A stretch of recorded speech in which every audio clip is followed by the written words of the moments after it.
నమస్తే. శ్రీ గురుభ్యో నమ. శ్రీమాత్రే నమ. ఆదిత్యాయ చ సోమాయ మంగళాయ బుధాయ గురు శుక్ర శనిభ్యే రాహవే కేతవే నమ. శ్రీమాత శ్రీ మహారాజ్ఞి శ్రీమత్ సింహాసనేశ్వరి చిదగ్నికుండ సంభూత దేవకార్య సముద్యత ఉద్యద్భాను సహస్రాభ చతుర్భావ సమన్విత రాగస్వరూప షడ్జ క్రోధాకారాంకుశోజ్వల శ్రీమాత్రే నమ. గోచార ఫలితాలు మనం చెప్పుకునేటప్పుడు నిజానికి దినఫలాలు చెప్పుకుంటాం, పక్షఫలాలు చెప్పుకుంటాం, వార ఫలాలు చెప్పుకుంటాం, పక్షఫలాలు చెప్పుకుంటూ ఉంటాం. ఇలా మనం ఎందుకు చెప్పుకుంటున్నాం? మరి ఆ ఒక్క రోజులో అంత మార్పు ఉంటుందా అంటే, ఆ ఒక్క రోజుకు గాను ఏదైనా గ్రహాల యొక్క యుతి, దృష్టి, వీటి యొక్క ప్రభావం వల్ల మన మీద ఎలా ఉంటుంది అని చెప్పుకోవడం కోసం చెప్పుకునేటువంటిది. ఇవన్నీ మనం ఎందుకు చెప్పుకుంటున్నామంటే, ఉద్యోగ వ్యాపారాదులందు కానీ, లేదు మన యొక్క అదృష్ట దురదృష్టాలు, ఒక ప్రయాణం వల్ల కానీ, కుజుడి మార్పు, అనుకోకుండా రవితో కలవడం, ఇలాంటప్పుడు వచ్చేటువంటి కొంత చెడు ప్రభావం మన మీద ఏదైనా ఉంటుందా, లేదు చాలా మంచి జరిగేప్పుడు మనం ఏదైనా కొత్త విషయాలను ప్రారంభించడానికి వీటి కోసం చేసుకునేటువంటి ముందు తెలుసుకునేటువంటిది, ముందు జాగ్రత్త తీసుకునేటువంటి ప్రయత్నమే ఈ ప్రయత్నం. ఇట్లా మార్చి నెలలో మరి మార్చి 2024 గాను 1వ తారీఖు నుండి 15వ తారీఖు వరకు ఉండేటువంటి గ్రహస్థితి ఎలా ఉంది అని చెప్పుకుంటే, ముఖ్యంగా చెప్పుకోవాలి అంటే ఈ గ్రహస్థితి మీనంలో ఇప్పటి వరకు ఏ గ్రహం లేదు, కానీ 7వ తారీఖు నుండి బుధుడు వచ్చి చేరుతాడు. ఎవరున్నారు ఇప్పటి వరకు మీనంలో అంటే రాహు ఉన్నాడు. రాహుతో బుధుడు చేరుతున్నాడు కాబట్టి వచ్చేటువంటి పరిణామాల వల్ల కొంచెం ఆర్థికంగా వీటిలలో మనం ఏ రకమైనటువంటి ఎలా ఉండాలి అనేది తెలుసుకోవడం కోసమే. ఇక మేషంలో గురువు, కన్యలో కేతువు, మరి కుంభంలో శని. ఇక కుజుడు దాదాపు కుజుడి యొక్క మార్పు మనం చెప్పడానికి లేదు. ఎందుకు అంటే మకరంలోనే ఉంటాడు. కుంభంలోకి ఒకరోజు చివరి రోజు 15వ రోజు వరకు ఉన్నాడు. ఆ సాయంత్రం అంటే కుజుడు మనకి చివరి లాస్ట్ రోజు కుజుడు మార్పు. శుక్రుడు 7వ తారీఖు కుంభంలోకి వచ్చి చేరుతాడు. రవి కూడా చివరి రోజు మకరంలో నుండి కుంభంలోకి చేరేటువంటి పరిస్థితి. ఈ నెలలో మనకి అంటే ముఖ్యమైనటువంటివి ఏది చూడాలి అంటే, మొదటి పక్షంలో చూస్తే కనుక అమావాస్య మాత్రం ఉంది. అలాగే శివుడి యొక్క దినమైనటువంటి శివరాత్రి మనకు మొదటి పక్షంలో కనిపించేటువంటి మార్పులు చేర్పులు. ఇలా ఉన్నటువంటి గ్రహ పరిస్థితుల్లో మరి ద్వాదశ రాశుల వారికి ఎలా ఉంటుంది, ఒక్కొక్క రాశి వారికి ఆర్థికంగా, వ్యాపారపరంగా, లేదు ఉద్యోగపరంగా, సంతానపరంగా, వివాహపరంగా ఏ రకమైనటువంటి పరిస్థితులు ఉంటాయో చూద్దాం. తదుపరి రాశి కర్కాటక రాశి. కర్కాటక రాశి వారికి ఎలా ఉంది అంటే, గురుబలం బాగా ఉంది. గురుబలం 10లో ఉంది కాబట్టి ఎన్ని ఇబ్బందులు వచ్చినా, ఏ రకమైన కష్టం వచ్చినా గట్టిగా నిలబడి ఉండేటువంటి శక్తి అయితే వీరికి వస్తుంది. అలాగే ధనస్థానాన్ని చూస్తుంది కూడా ఈ గురువు కాబట్టి ధనం అంటే ఆర్థికంగా బాగుంటుంది, చక్కగా ఉంటుంది.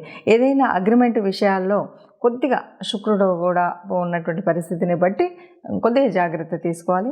శని కుజుల మధ్య ఇప్పుడు శుక్రుడు ఎంతసేపు శని కుజులు వీళ్ళ మధ్యలో నుండే ప్రయాణం చేస్తున్నాడు కాబట్టి కొద్దిగా మనం ప్రయాణాలు చేసేటప్పుడు జాగ్రత్తగా ఉండడం మంచిది. తల్లి ఆరోగ్య విషయంలో కూడా జాగ్రత్తగా ఉండాలి. సంతానం విషయంలో ప్రయాణాలు చేస్తున్నప్పుడు కూడా జాగ్రత్తగా ఉండాలి. సంతానాలు వారి యొక్క చెడు స్థితి కలిగేటువంటి అవకాశం ఉంటుంది కాబట్టి జాగ్రత్తగా ఉండాలి. ఎవరైనా వివాహ ప్రయత్నాలు చేయాలనుకుంటే మొదటి వారంలో ఇది చాలా మంచి ప్రయత్నం జరుగుతుంది. తర్వాత అష్టమంలో శని కుజుల ఇద్దరి యొక్క సంబంధం ఏర్పడుతుంది కాబట్టి ప్రాపర్టీస్ ఇలాంటివి ఉన్నప్పుడు మాత్రం కొద్దిగా జాగ్రత్తగా, అంటే ఏవో చిక్కుల్లో పడకుండా ఉండాలి.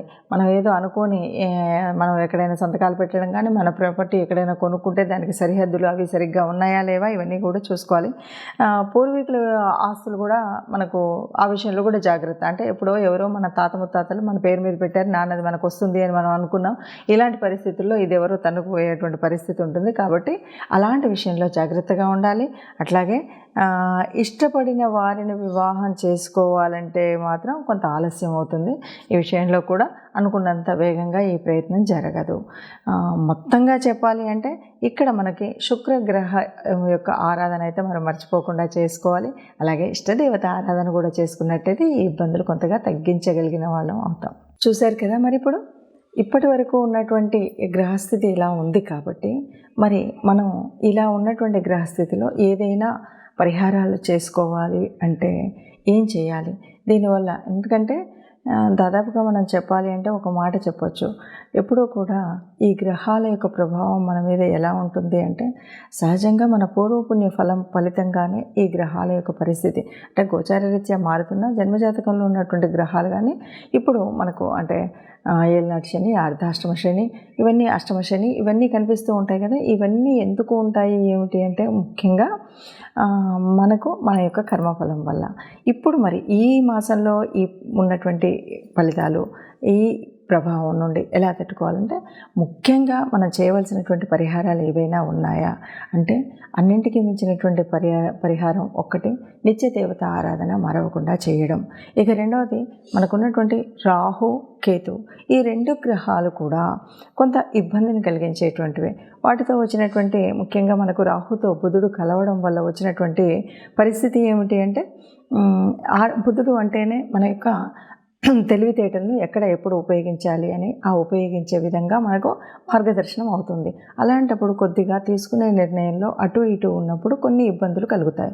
ఆ ఇబ్బందులు కలగకుండా ఉండాలి అంటే సక్రమమైన నిర్ణయం తీసుకోవాలంటే ఎందుకంటే పెట్టుబడులు పెడతాం.